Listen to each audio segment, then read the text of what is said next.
What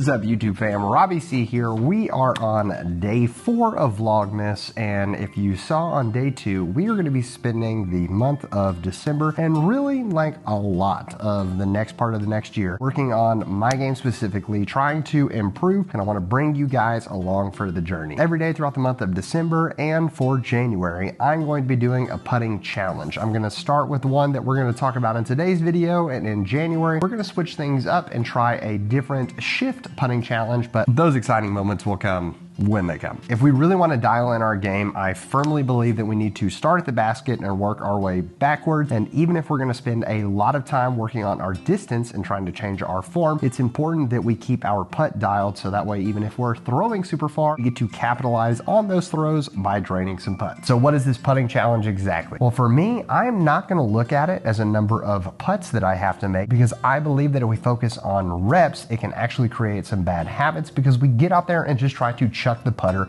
over and over again. Instead, I want to focus on a time limit and say that within this moment to this moment, I'm going to be working on my putting and I'm going to do whatever I can in that time limit, which also makes it a lot easier for me to get out and practice that day because I know how much time it's going to take, rather than saying this ambiguous, well, I want to make sure that I make 100 putts a day because that should be nice. So for me, I'm going to set those 30 minutes aside every day. But if you are on more of a tight schedule, I would suggest 20 minutes, and you could even drop this down to 15. Anything less than that, I think that it might prove not as effective. What are you gonna need for this challenge? First, you're gonna need a basket or a target of some sort. If you don't happen to have a basket, a shovel will work just as well. Just really any type of object that's narrow, skinny, and you can throw something at, and it's not gonna hurt your putters, or it's not gonna hurt the object itself too much. Next, you're going to need 3 putters that are preferably the same plastic and the same weight. You'll then need a mini marker or a marker of some sort that you can track your progress as you move back during this putting game. And finally, and arguably the most important, probably a good attitude. It always helps to have one of those when you're in putting practice. Once you've got these objects, you're going to move about 10 feet back from your target, or 15 feet if you really feel experienced and challenged. But for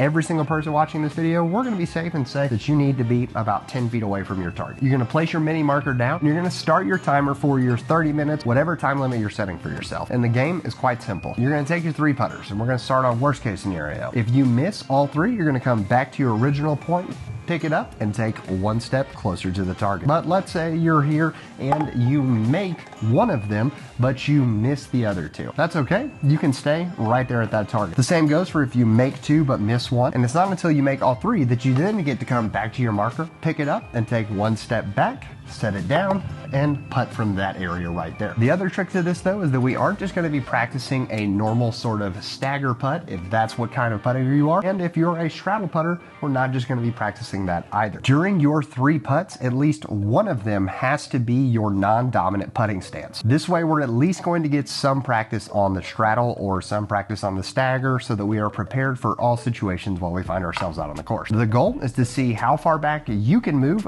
during your allotted time period of putting, and most often what's going to happen here is that you're going to get to a sort of a struggle area most every single day and spend a lot of your time bouncing back and forth in that zone. That's really going to tell you where you need to focus on to become a better putter. I said it before, but I'll say it again now that the camera angle is a little wider. Once you understand the rules, start your timer and let's see how far back we can get.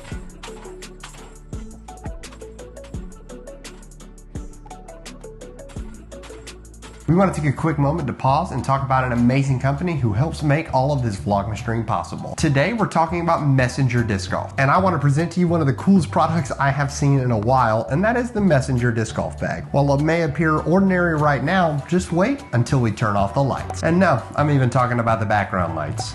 For all of you glow disc golfers out there, the Messenger Disc Golf Bag is exactly what you've been looking for. With its patent currently pending, everything that you have hated about glow golf, where you have to function with flashlights and constantly be charging your discs, is a thing of the past. This fantastic product can hold several discs and allows you to charge all of your discs at the same time, so that you have no worries of glow golf anymore. And it works a lot better on discs that actually glow. Y'all, as someone who has not played played a lot of glow golf, I am super pumped to take this product out to the course and start playing some glow golf with my friends. Daylight will no longer be the bane of a disc golfer's life when you grab your messenger glow bag. As I work through this drill, an area that I notice I find myself consistently at 28 foot to 31 foot range. I notice it's a putt that I can throw pretty comfortably, but also occasionally I'll try to put way too much power behind it, and that'll cause me to yank my line left or right. And those edge of circle putts, especially playing open, can be a huge difference maker between when you're getting birdies consistently and when you're taking tap-in pars over and over again. I've said it before and I'll say it again, for most rec players or most players that are playing casually, if you can be making all of your putts 20 feet and in, and this drill does a really good job of showcasing what an actual 20-foot putt is versus how many times people have had like 25 and 30-foot putts and thought that they're making 20-foot putts. I did at one point start making my way back to 40 feet because I made a couple long putts in a row, but that's definitely something that I want to be working on a lot. And I think doing this drill consistently is actually going to challenge me to push to those points. So that's going to wrap up day 4 of Vlogmas here. I hope you guys will join me. Let me know in the comments below if you're down to do this putting challenge with me. As you can see, you can even do it indoors because I am a sissy and the cold makes my hands hurt a lot. But we definitely are going to be outside putting because I don't have this much space at home. Thankfully, one day a week I work here in the shop, so I'll be getting that rep in